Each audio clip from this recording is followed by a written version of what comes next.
Empire.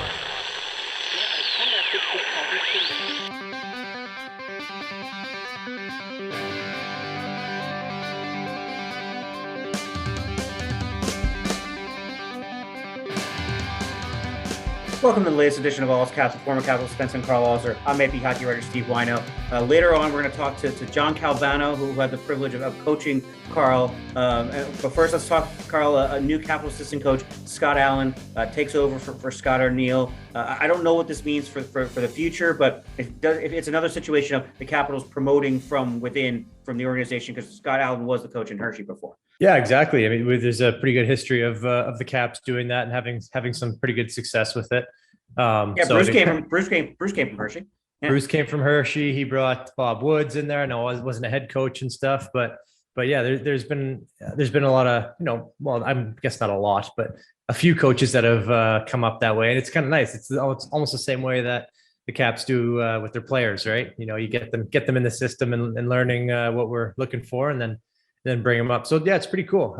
Helping out with the forwards and stuff too. I mean, it's nice to have Foz there as well, Blaine Forsyth, that also kind of works with forwards too. And obviously he's the penalty kill or the power play guy. Sorry, but yeah, it's just another voice in the room. I don't know exactly how Laviolette uses his assistant coaches. Everyone's kind of different in that sense. So yeah, I'm curious to see what kind of role he'll have as a voice in the dressing room, like a forward-facing voice or more of a behind-the-scenes voice.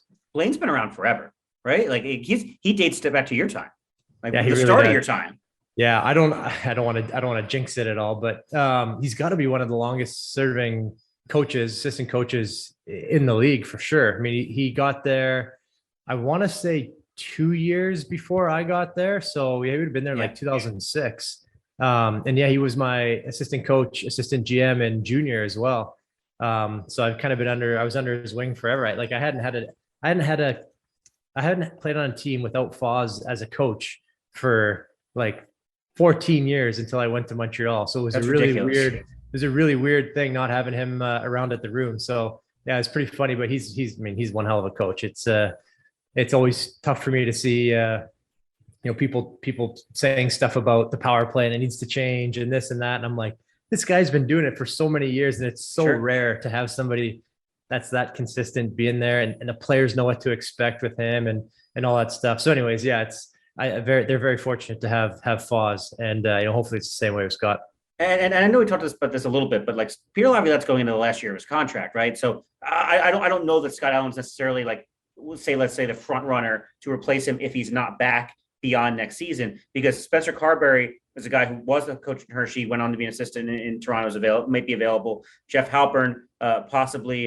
We've talked about Halpern and that possibility, but Scott Allen certainly seems like you'd be in the running if the Capitals and Peter Laviolette were to mutually part ways after next season, or even a year or two after that.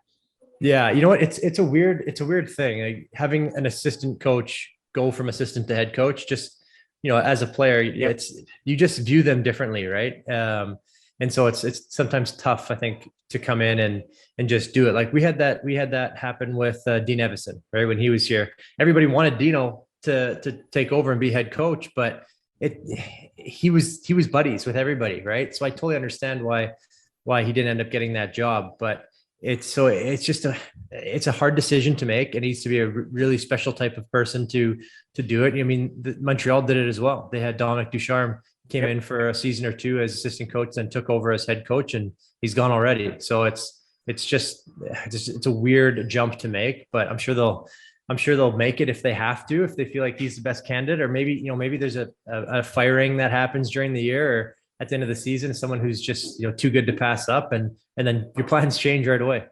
Yeah, Dean Evison did that in Minnesota, right? Like he took over he was one of Bruce's assistants, took over for Bruce when Bruce got canned. Yeah, and he seems to be doing a pretty good job. I think Dino's a hard guy to not love, because he is just so honest, so hardworking. Like he did every single one of the bag skates with the players when he was here.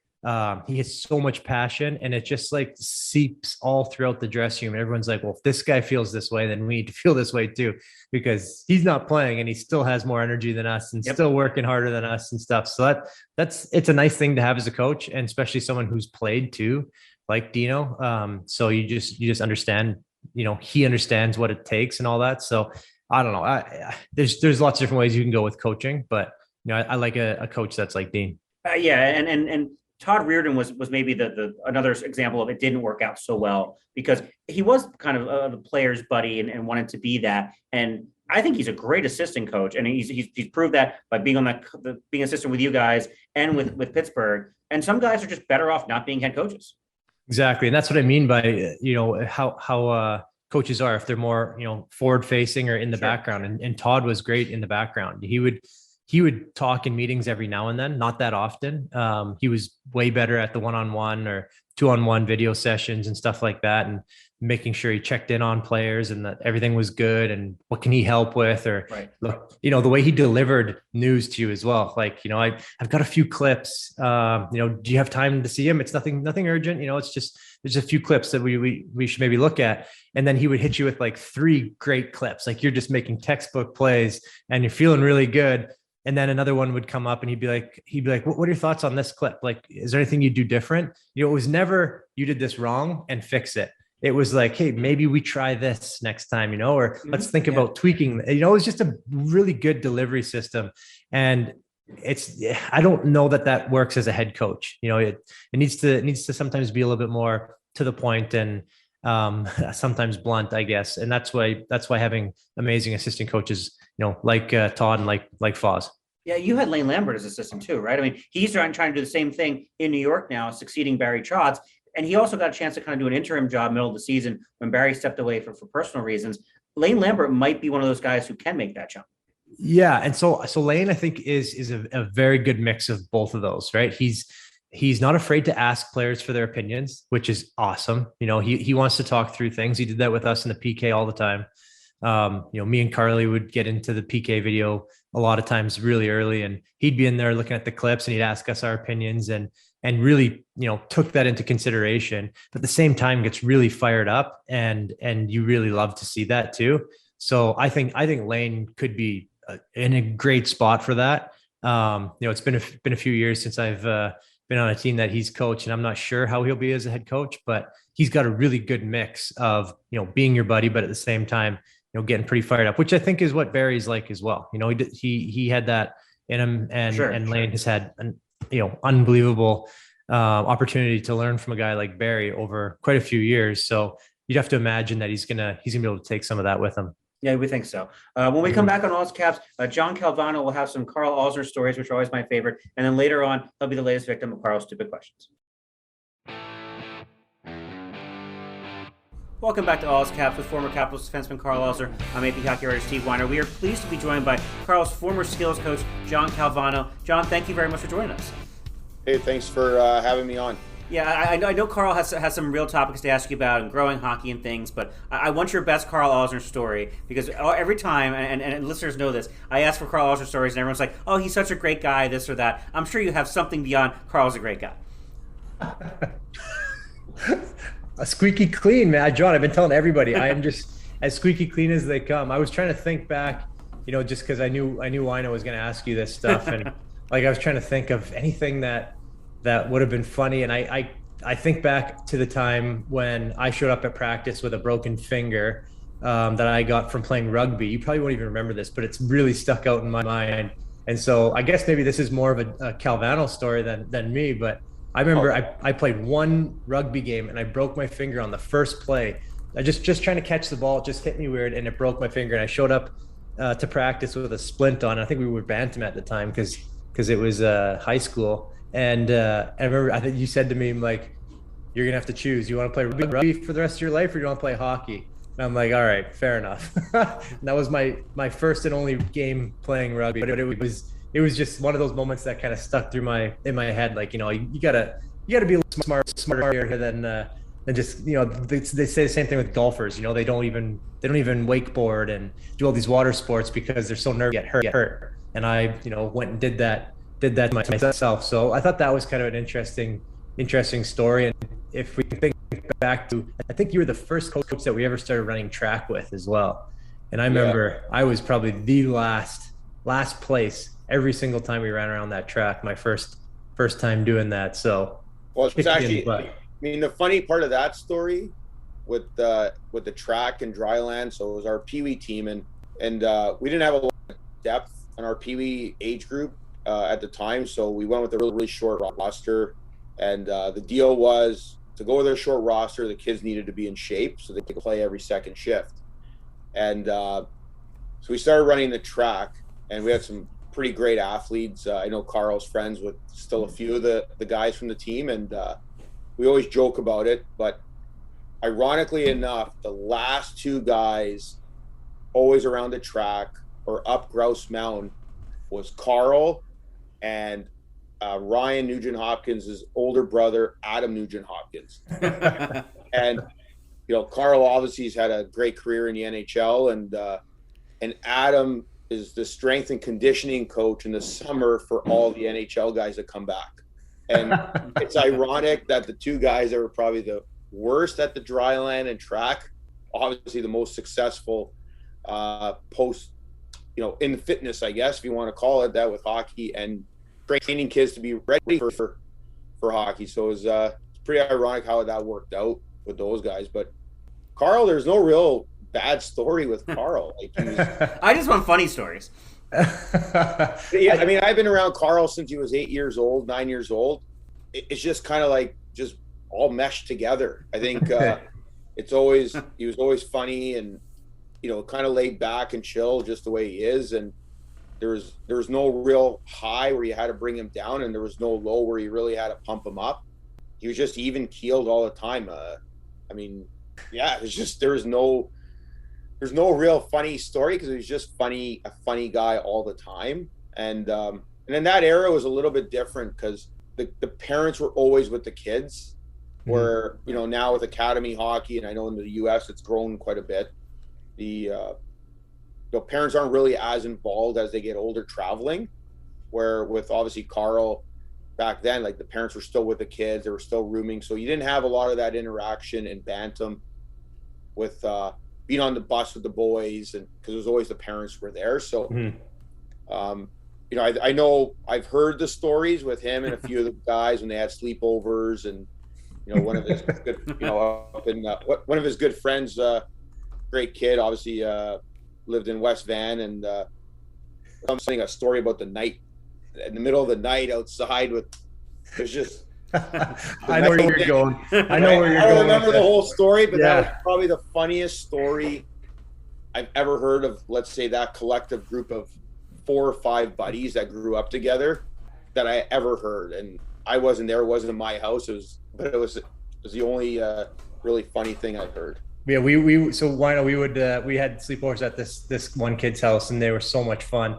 We would try and make our own pizza and stuff, and we were 12 years old, so we have the oven on and stuff, and we're throwing Delissio pizzas in there and leaving the cardboard on and catching it on fire, or sometimes they would be already thawed and they'd be dripping through the grates in the oven, and just leave them there. But the one that John's talking about is we were playing laser tag outside in the backyard, and one of the neighbors thought that we were casing the house or trying to break in, and called the cops on us. And so the cops showed up to this very affluent neighborhood in West Vancouver, and it's just us kids strapped with laser tag packs on our back and these little guns and stuff. So it was pretty funny. But just going back to the training side of it, so John one year had us do this thing called the grouse grind in Vancouver. And it's anybody who goes to Vancouver, it's worth it because the view at the end is phenomenal. It's probably one of the best in the area, but getting up it is an absolute pain in the ass, and it is so freaking hard. And I had no idea what to expect, and neither did my mom. So we were meeting there. I think it was 8:00 in the morning or something like that. So on our way there, I thought we were going through like a hike, like a walk through the forest. Right. So on our way there, grab a bacon and egg McMuffin, hash brown, orange juice, and I'm just finishing it in the parking lot as we get there. And so we get up to the bottom, and I'm trying to look through the forest, and it looks like kind of a bit of a gradual hill. And so I'm like, oh, it's not going to be that bad. This thing goes like this to this, straight up and down with these crazy stairs. I had throw up just at the back of my throat the entire time. And yeah, it was me and one other guy were the 2 slowest guys on the way up there. And I remember we had this one kid, so we're doing this for fitness, right? We get to the top, And the first thing he does goes straight up and buys an ice cream drumstick and a Danish right when he gets up there and starts crushing it. And we're all just looking at him like you're an idiot. Like we're doing this to get in shape, I guess. And you're up there eating that. But I guess I shouldn't laugh. I had McDonald's right before. So, it was just fun being young like that. You do things. But before I kind of get into more of the meat of this, I shout out John. I always try and give you a shout out wherever I can. John is one of the best at developing players, skill development, but also just like smarts of the game. And I always say whenever anybody asks me, who do I owe, a big thank you to in my career, I always say you, John, because I think not only were you instrumental for me, but you have been for tons of players, including some of the guys you're working with now that people may have heard of before. Matt Barzell, in New York for the Islanders, Ryan Nugent-Hopkins. There's tons others, but there's also a new player, new up and coming player, Connor Bedard, who you work with a fair bit. And if you haven't heard the name Connor Bedard, Google it, watch some of these highlights. Number one pick next year, probably. Is it next year? Yes. 23. Yeah. Insane skill. But John, what have you noticed? With some of these guys that you've worked with, especially lately, and with how they're training and how they seem to soak up knowledge and the level of skill that they have. Obviously, for me, I was very fortunate. I had a great mentor in Steve Bradford out in Vancouver, who, before skill development became a thing out here, he kind of pioneered it. And, his son was a very talented player, Karl. You played with him a little bit growing up, but I think the common denominator that I've learned over, I'm obviously older now, so through the years, is all the kids that have progressed in hockey to the level you have, Karl, whether they've played 1,000 games or 500 or 100, their parents were all very calm. Mm-hmm. We hear about the crazy parents and in hockey or most sports, and then the kids that make it, their parents are intense, but they've kept it inside. They don't really show the emotion of every shift, and I think it translates a lot into the kids and the way they play.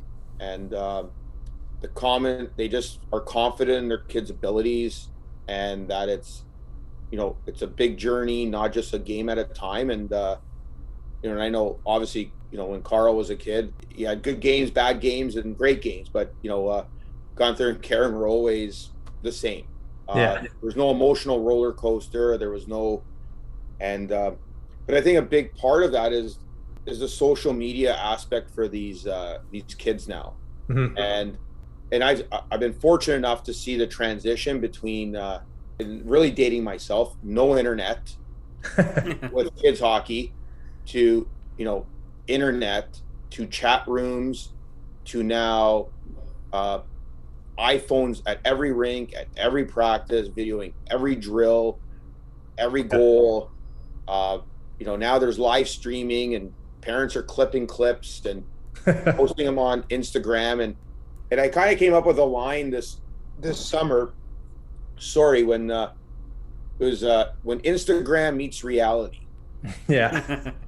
And I think I'm a parent as well now of 2 boys, and I had to catch myself as well posting videos of my son scoring a goal or making a play, because the amount of pressure all these younger kids are having, and it's not their fault. Parents think they're building a brand or promoting their kids to get recruited at 12 years old to play for a team from Boston or Toronto or wherever.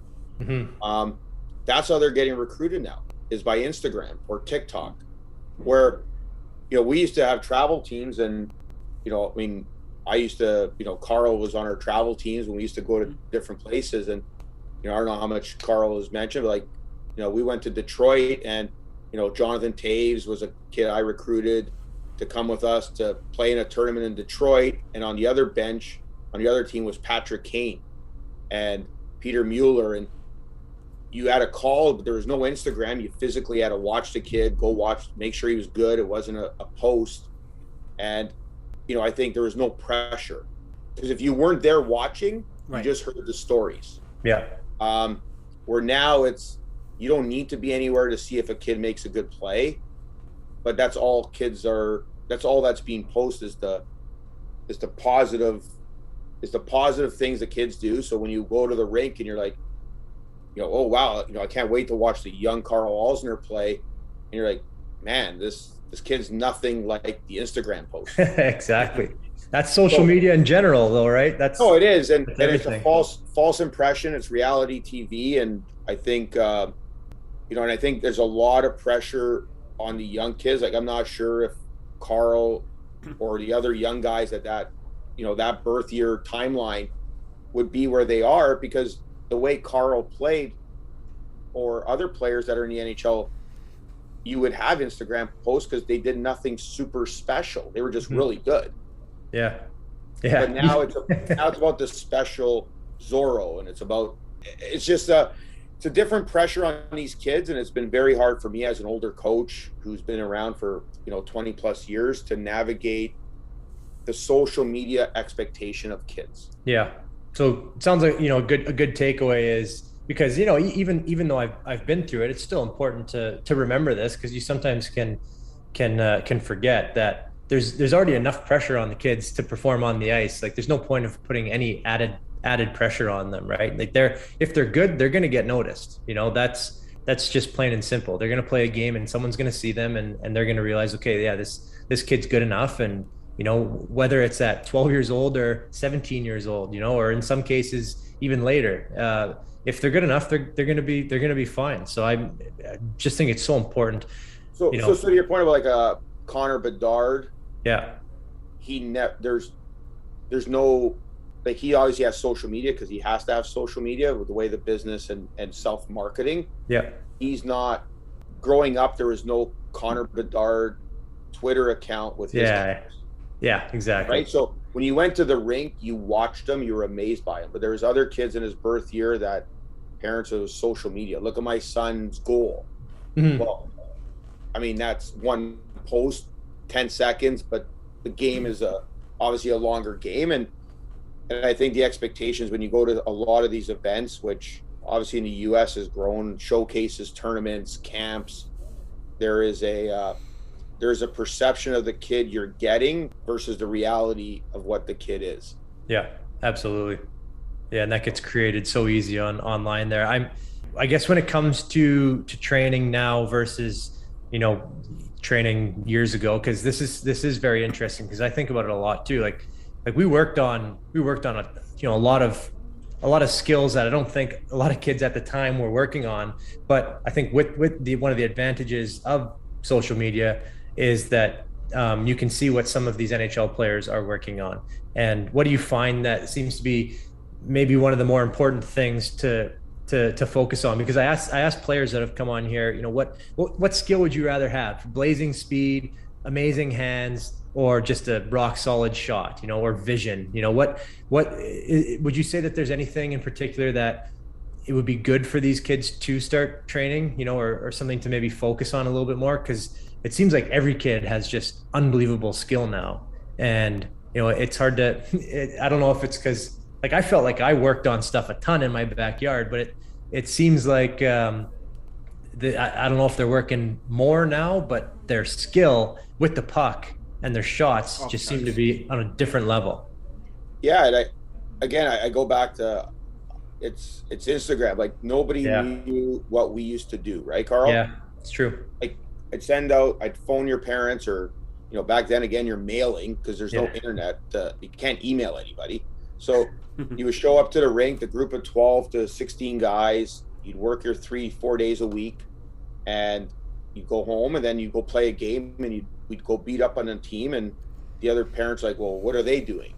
Yeah. And then, why are they so good? And, you'd maybe get another couple of kids join the group, and, you kind of built up that way. And I think no one was looking for more. Mm-hmm.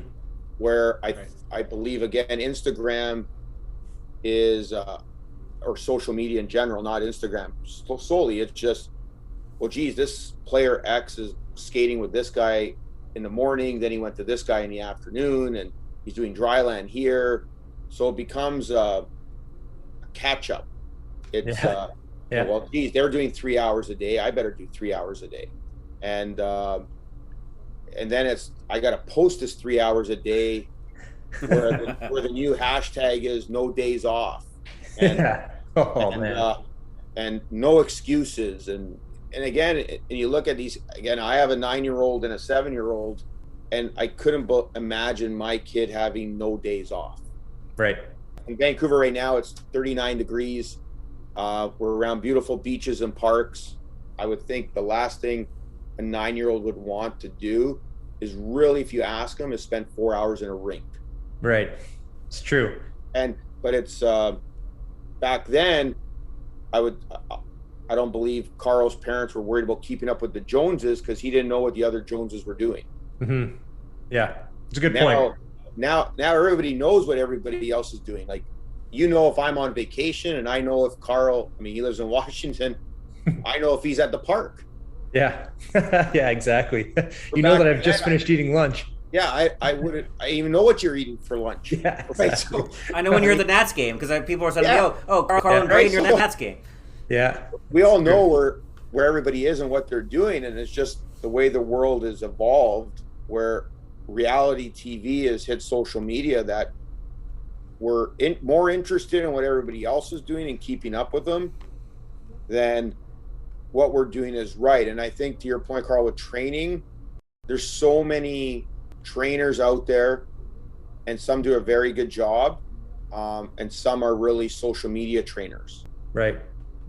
And they're really not applicable to the game of hockey. And I think that's the Instagram meets reality, right? My kid can do all these trick skills, but again, I watch the NHL, and obviously you've played at the highest level.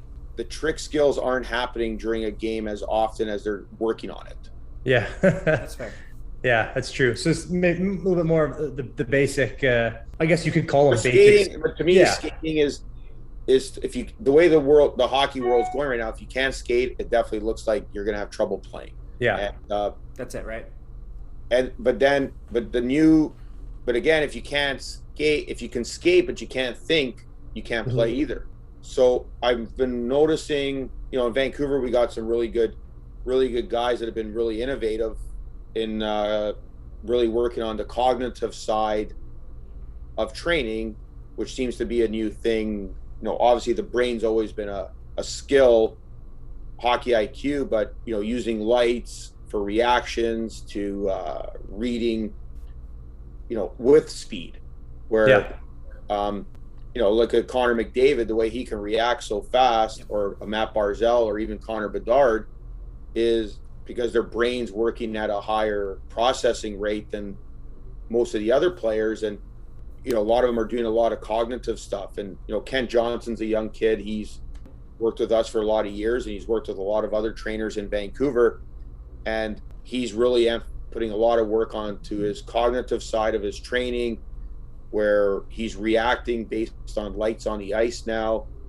and decision making based on light color, where you're kind of at the last minute, he's got to make a decision, do I go left or right, but it's based on a color of a light. And it seems to be a new way for the younger kids to evolve now, with speed and processing, where it used to be you were just fast or you were just skilled. Now it's fast processing with skill. Right. And you see a lot of these young guys coming up that have that. And I think that's where it's different than when probably, let's say, your era of guys coming up. I really felt your era understood hockey because they were a lot more better passers, or passing was a bigger thing, where now it's a lot more, I guess they call it puck transporters. Right. They just carry the puck 110 feet down the ice, one guy, and then they take a shot on net, then they set up. Where I think 10 years ago or 15 years ago, watching when obviously Karl broke into the league, there was more D to Ds, neutral zones. The transitional part of the game was more. Now it's like D-men are activated. Like, puck goes back to a D, and boom, that guy's going. Like, he's going to go to a track meet. Yeah. It's evolved now that everybody's a forward. Yeah. That's exactly what I said too. Like, all these all these top D are it's just another forward out there, and they just so happen to skate backwards a little bit more than the other ones. Yeah, they just start on the face off behind them. Yeah. Kind of like the quarterback. They're the quarterback, but they can run the ball in and they're fine. Yeah. Well, no one's ever confused Karl for being a forward. That's one thing for all the good things he did in his game. Let's take a quick break. We had a couple other things to talk to John about, and then obviously he'll be the latest victim of Karl's stupid questions.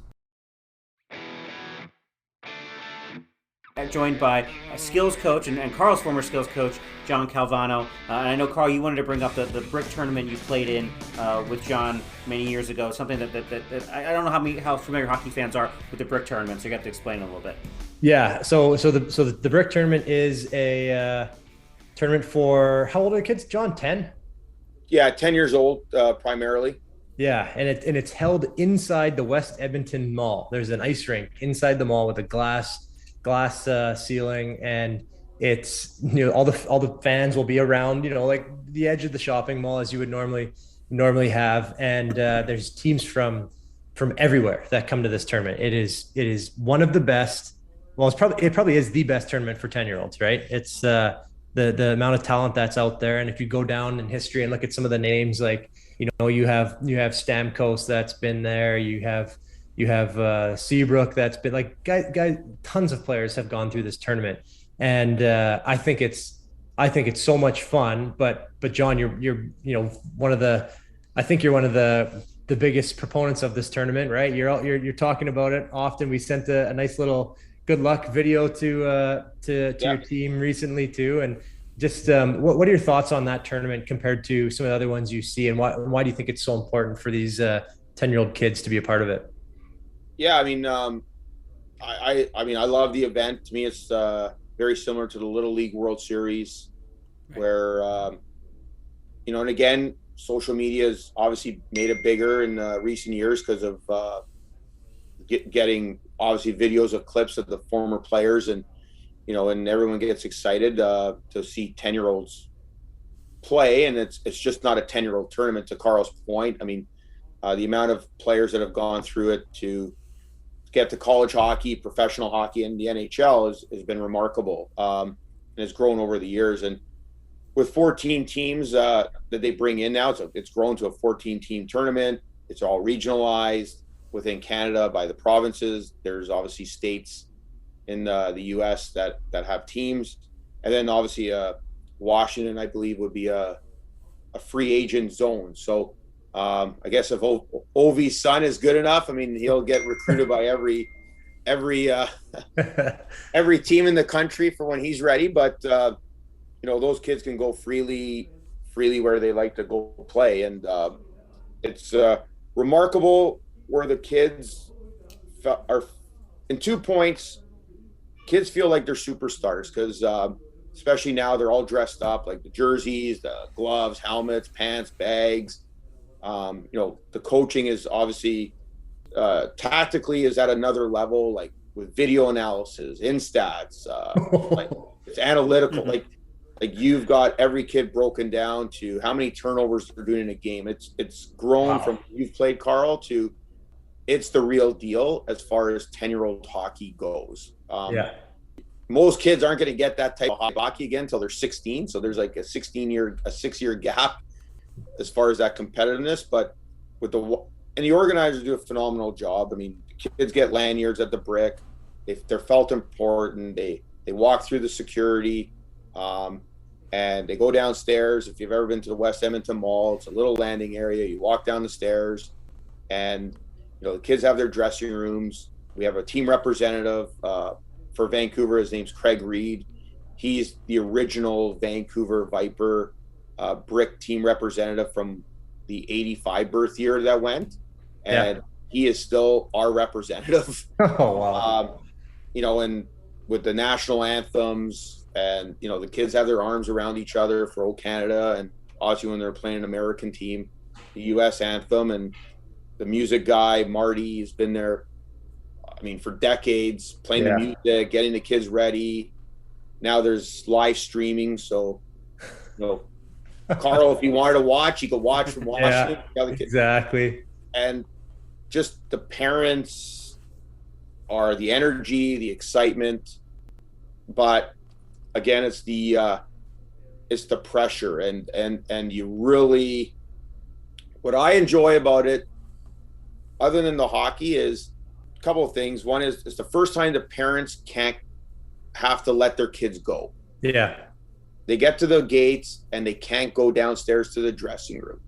Mm-hmm. And it's the first time an hour before their game, they lose contact with their kid. Yeah. Which for some parents, it's very hard. The second part that's very, very difficult, which has been hard to manage over the last few years, and I believe every program's got the same issue, is it's best on best, and everyone's bringing their best now. Yeah. And you're seeing the top, call it 150 kids, more or less, in Canada and the US at 10. Yeah. And I've said for a lot of years, and people tell me, well, a lot of things change. The best kids at that tournament have never gone from number 1 to 300. There's very few of them. Mm-hmm. And I keep referencing in 2003, the first team all-star was Dougie Hamilton, Ryan Nugent-Hopkins, Johnny Gaudreau, and Dylan Strome. Yeah.